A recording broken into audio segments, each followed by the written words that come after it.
गांव में रहना आसान नहीं है। गांव में एक एक घर में 7-7 8-8 लड़के हैं। अपने घर में लड़ेंगे तो खुद ही को मार डालेंगे, तो बगल वाला खुशी है तो उससे लड़ो ना। और वो चिल्लाने लगी स्टेडियम में, जीजू ये मार लो, उठा उठा के की। मत करिए बदतमीजी। और हिंदुस्तान खासकर उत्तर भारत के आदमी को दो चीजों से बहुत लगाव है, बहुत प्यार। किसी भी घर को अगर महान बनना है उसका एक ही सूत्र है,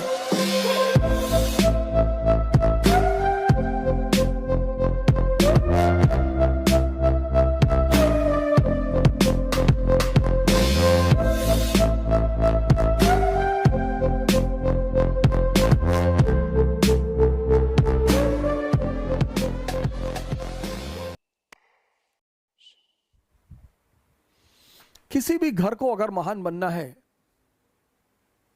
किसी भी राष्ट्र को अगर महान बनना है, किसी भी समाज को अगर महान बनना है, उसका एक ही सूत्र है, आंतरिक स्थिरता और शांति। Internal peace and stability. इसलिए जो बहुत समझदार मां बाप हैं, मिडिल क्लास मां बाप यूपी बिहार में, उन्होंने अपने बच्चों को बाहर भेज दिया, चाहे खेत बेचना पड़े, क्योंकि वो जानते हैं कि अगर वो वहां घर पे रहेंगे, सामंतवादी इलाके हैं ये, यूपी बिहार सामंतवादी इलाका है, यहां आप खुराफात मत करिए, मत करिए बदतमीजी, मत करिए। यूपी और बिहार में आप दो ही शर्तों पे रह सकते हैं, या तो आपके घर में एक अच्छा सा अपराधी है, 4-5 लोगों का सर काट के लाया है, तो आप आराम से रहेंगे, सुकून से रहेंगे, या आपके घर में कोई सिविल सर्वेंट है या नेता है अच्छे स्तर का, वरना आप नहीं रह पाएंगे। जो लोग कहते हैं भैया हम तो बदतमीजी करते नहीं, फिर हमारे साथ होगी। आप गांव में चले जाइए, एक दिन के लिए गांव बहुत अच्छे हैं, 2 दिन के लिए गांव बहुत अच्छे हैं, तीसरे दिन ना रह पाएंगे। और जिनको शहर की शांति मिल चुकी है, शहर में फ्लैटों में अगल बगल वाले एक दूसरे से बात नहीं करते, कभी कभार once in a blue moon सामने वाला फ्लैट वाला निकल आया, good morning good morning, how are you, खत्म खत्म।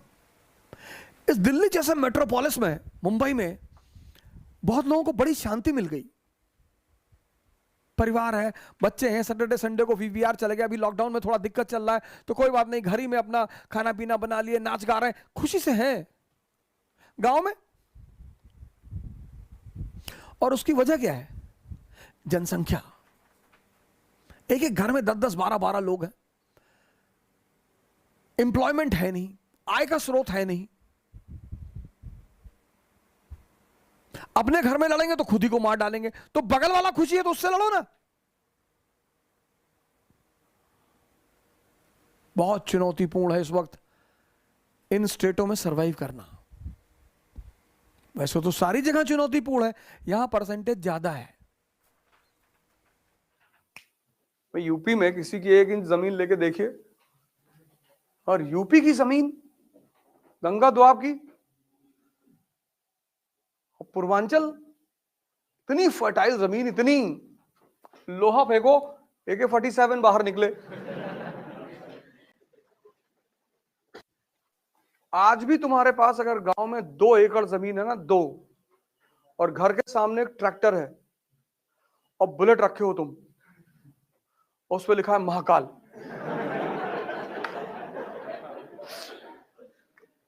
तो तुम्हारी स्टेटस चौधरी की है अपने इलाके में। और हिंदुस्तान खासकर उत्तर भारत के आदमी को 2 चीजों से बहुत लगाव है, बहुत प्यार। एक तो अपनी जमीन से, और दूसरा अपनी ससुराल से।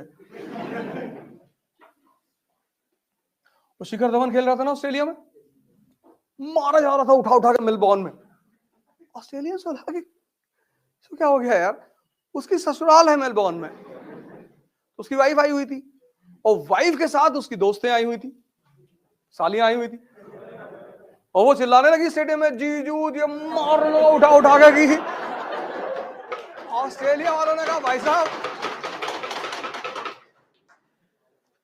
अगला मैच मेलबोर्न में खेलना ही नहीं है। दो चीज से बहुत लगाव है, जमीन और ससुराल।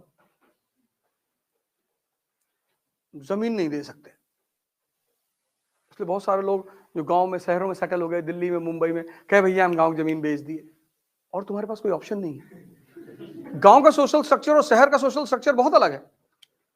शहर में लोगों का एक बच्चा है, उसको इंग्लिश मीडियम में पढ़ा रहे हैं, मैरीलैंड स्कूल, वही मैगी एगी खा के बड़ा हो रहा है। और गांव में एक एक घर में 7-7, 8-8 लड़के हैं। 8 लड़के, 6 बंबई में कमा रहे हैं, एक जेल में है, दूसरा कचहरी में खड़ा रहता है दिन भर। नहीं, तुम जब भी कचहरी जाओगे एक आदमी तुम्हें वहां मिलेगा, जब भी जाओगे तुम्हें मिलेगा कि कहा तिवारी, अरे वो देवरिया वाले केस में पेशी लगी। कुमार विश्वास से किसी ने पूछा कि दिल्ली के लड़के और यूपी के लड़कों में क्या फर्क है, बड़ा अच्छा आंसर दिया उसने, कहा दिल्ली के लड़के जवान होते हैं तो डेट पे जाते हैं, और यूपी के लड़के जवान होते हैं तो तारीख पे जाते हैं।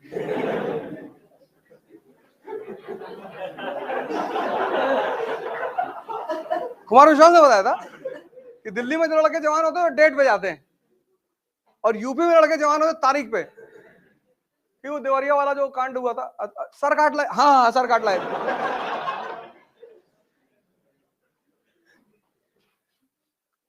वैसे अब गांव में रहना आसान नहीं है, बहुत डेंजरस है। कौन कहां आग लगा रहा है किसी को नहीं पता। हम अभी आए 2 दिन पहले, गांव में ही थे।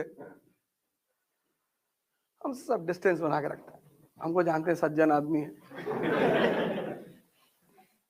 इसलिए हिंदुस्तान में वो तबका हमेशा शक्तिशाली रहा जिसका जमीन पे कब्जा रहा। इसलिए ब्राह्मणों ने इस देश में आज तक रिजर्वेशन का विरोध ही नहीं किया, क्योंकि जमीनें आज भी उनके पास हैं। उनको नौकरी चाहिए ही नहीं। रिजर्वेशन देके उन्होंने भारत में क्रांति को टाल दिया। माओवाद दे रिजर्वेशन, ले आओ नौकरी करो। तो जब घर में, और नौकरी में क्या है, एजुकेशन, एजुकेशन में क्या है, कैरेक्टर सर्टिफिकेट। तुम्हारा कॉलेज स्कूल का टीचर कैसे तुम्हें धमकी देता है कि कैरेक्टर लिख देंगे।